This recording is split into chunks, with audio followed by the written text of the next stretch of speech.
পৃথক ত্রিপুরা ল্যান্ডের দাবিতে ফের রাজপথে শক্তি প্রদর্শন করল আইপিএফটি। রবিবার রাজধানী আগরতলা উত্তর গেট সংলগ্ন এলাকা থেকে দলের কর্মী সমর্থকদের উপস্থিতিতে এক বিশাল মিছিল বের করা হয়।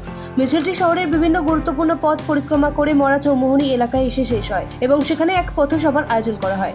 পৃথক রাজ্য ত্রিপুরাল্যান্ড দাবি দিবস প্রত্যেক 23 আগস্ট, সেটা আমরা প্রত্যেক বছরে আমাদের এই দলের আইপিএফটির স্বর্গীয় এনসি দেববর্মা 2009 থেকে শুরু করেছিলেন এবং আজকেও আমাদের দল সেটাকে মান্যতা দিয়ে আমাদের কোর ডিমান্ড সেটাকে আমরা ভারত সরকারের কাছে আমাদের আওয়াজ পৌঁছানোর জন্য আজকে আমরা প্রত্যেক বছরের মতো এই বছরেও আমরা আয়োজন করছি 23 আগস্ট ত্রিপুরাল্যান্ড দাবি দিবস হিসাবে।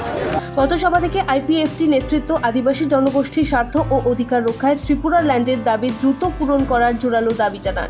কর্মসূচিতে উপস্থিত ছিলেন দলের সভাপতি প্রেম কুমার রিয়াং এবং ত্রিপুরা সরকারের মন্ত্রী শুক্লাচরণ নোয়াতিয়া সহ অন্যান্য শীর্ষ নেতৃবৃন্দ। এই কর্মসূচিকে কেন্দ্র করে রাজ্যের রাজনৈতিক মহলে নতুন করে জোর চর্চা শুরু হয়েছে। ত্রিপুরা থেকে দেবাশিস বসুর রিপোর্ট, সিএন ত্রিপুরা।